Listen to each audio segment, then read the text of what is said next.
Buying your first investment property is not as hard as you think it is if you follow these 6 steps. And make sure to save this video so that way you can always come back to this and help you get started to build your real estate portfolio. As a mortgage lender, the first thing I'm always going to tell you to do is to make sure you get pre-approved. Whether you're doing conventional financing, DSCR loans, bank statement loans, a hard money loan, you want to make sure you understand what it's going to cost and how much money you're going to need in order to actually take down the property.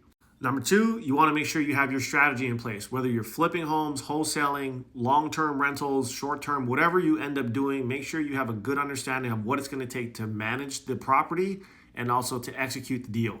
Number 3, you want to make sure you choose the right market and do your research. Not all markets are made equal, and some data that you might see online that you might read through Redfin or some of these other websites, they might talk about national averages and statistics, but you want to make sure you understand the local market and what's actually going on in the neighborhood so that way you know if your strategy is going to make sense in that city. Number 4, this is big. You want to make sure you got property management lined up if you're going to be utilizing them. Now, I do long distance investing, so all of my properties have a property manager, and I can tell you they can either make or break the entire investment with how they operate and what their standards are. So make sure you interview them well and understand what you're getting into.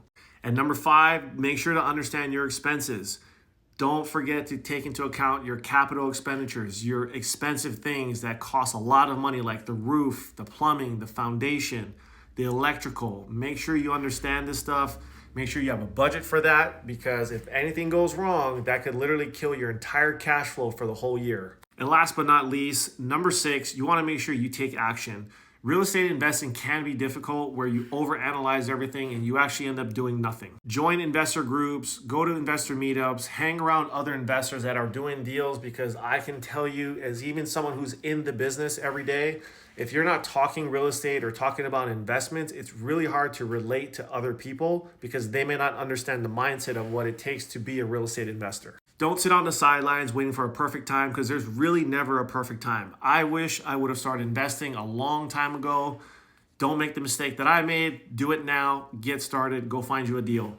And make sure to comment below part 2 as I keep dropping more real estate investment strategies to help you build your portfolio and build some wealth.